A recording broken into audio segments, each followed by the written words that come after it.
Assalamualaikum warahmatullahi wabarakatuh. Perkenalkan, nama saya Ivanila Rosa. Saya dari kelas 11 TKJ 1. Di sini saya ingin mempresentasikan hasil laporan prakerin saya. Saya prakerin di tempat Kelurahan Musik. Baik, semuanya akan saya jelaskan di sini. Bab 1. Latar belakang praktek kerja industri. Kegiatan praktek kerja industri merupakan metode pembelajaran siswa SMK untuk mengenal dunia usaha sebelum mereka terjun langsung ke dunia usaha yang sebenarnya. Kegiatan praktek kerja industri merupakan bentuk pelaksanaan pendidikan sistem ganda yang memberikan pengalaman bagi siswa SMK tentang dunia usaha atau dunia industri. Selama prakerin di Kelurahan Mustikasari, Kota Bekasi, telah memberikan peluang kepada saya untuk memahami praktek kerja industri yang sebenarnya. Meskipun dengan waktu yang relatif singkat, namun cukup memberikan manfaat dan pengetahuan bagi saya dalam memahami praktek kerja industri yang sesungguhnya, dan telah memberikan gambaran nyata mengenai dunia usaha yang tidak dapat diperoleh di sekolah. Oke, selanjutnya, waktu pelaksanaan praktek kerja industri. Waktu dan tempat pelaksanaan prakerin bertempatan di Kelurahan Mustikasari, Jalan Asamsari nomor 35, RT 1 RW 3, Kecamatan Mustikajaya, Kota Bekasi.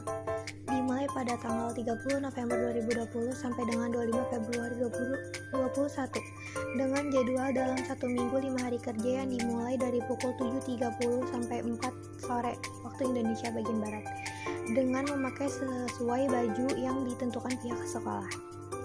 Adapun tujuan dan maksud praktek kerja industri. Pertama, mengimplementasikan materi yang selama ini didapatkan di sekolah, membentuk pola pikir yang konstruksif, pola pikir bagi siswa-siswa prakerin. Ketiga, melatih siswa untuk berkomunikasi atau berinteraksi secara profesional di dunia kerja yang sebenarnya.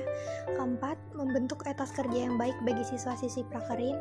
Kelima, menambah dan mengembangkan ilmu pengetahuan dasar yang dimiliki oleh siswa-siswi prakerin sesuai bidang masing-masing. Selanjutnya, bab 2, sejarah perusahaan. Kelurahan Mustikasari terbentuk pada tanggal 21 September 1982. Pemekaran dari Kelurahan Mustikajaya yang pada saat itu masih berstatus desa sebelum Mustikasari lahir pada tahun 1950. Mustikasari adalah wilayah kemandoran yang bernama Kemandoran Babakan. Pada saat itu dipimpin oleh seorang mandor bernama Mandor Demong. Beliau sudah meninggal. Pada tahun 1951, kemandoran-kemandoran seperti Kemandoran Babakan, Kemandoran Ciketing, Kulon, dan Kemandoran Ciketing Jawa digabung. Lalu selanjutnya, visi dan misi perusahaan. Visi Kelurahan Mustikasari. Kelurahan Mustikasari terdepan dalam pelayanan masyarakat menuju Kota Bekasi bernuansa insan. Misi Kelurahan Mustikasari. 1. Meningkatkan pelayanan kepada masyarakat. 2. Memperdayakan pemerintahan yang profesional, dialogis, bersih, dan efisien. 3. Menumbuh kembangkan peran serta masyarakat dalam pembangunan. Keempat, meningkatkan keamanan dan ketertiban di masyarakat. Kelima, mengurangi jumlah pengangguran dalam upaya meningkatkan perekonomian masyarakat. Keenam, mewujudkan masyarakat Kelurahan Mustikasari. Selanjutnya, struktur organisasi perusahaan. Di sini saya punya gambar tabel struktur organisasi Kelurahan Mustikasari.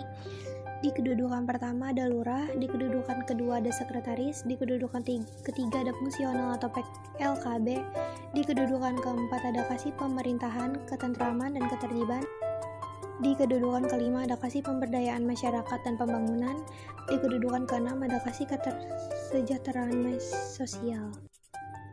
Bab 3, landasan teori. Di sini saya akan menjelaskan apa yang saya gunakan di Kelurahan Mustikasari, dan salah satunya di Microsoft Excel. Dan saya akan menjelaskan apa itu Microsoft Excel. Microsoft Excel adalah program aplikasi pada Microsoft Office yang digunakan dalam pengolahan angka atau aritmatika. Microsoft Excel sangat membantu kita dalam menyelesaikan permasalahan yang mudah sampai dengan yang rumit dalam bidang administrasi khususnya. Microsoft Excel adalah aplikasi pengolah angka yang dikeluarkan. Selanjutnya, hambatan dan cara mengatasi masalah selama prakerin. Selama prakerin, saya mengalami berbagai hambatan atau kendala diantaranya: 1. Kesulitan beradaptasi dengan lingkungan baru saat melakukan awal prakerin. 2. Kesulitan berkomunikasi ketika masih pertama kali terjun di pelayanan. 3. Keterbatasan pengetahuan kami untuk menghadapi hal-hal yang baru terjadi di tempat prakerin. 4. Kesulitan berkomunikasi dengan warga yang banyak. Begitupun ada cara mengatasi. Pertama, saya sering bertanya, berkenalan, memulai pembicaraan agar saya lebih mudah beradaptasi di lingkungan baru saya. Kedua, saya meminta bantuan kepada orang yang bekerja di sana.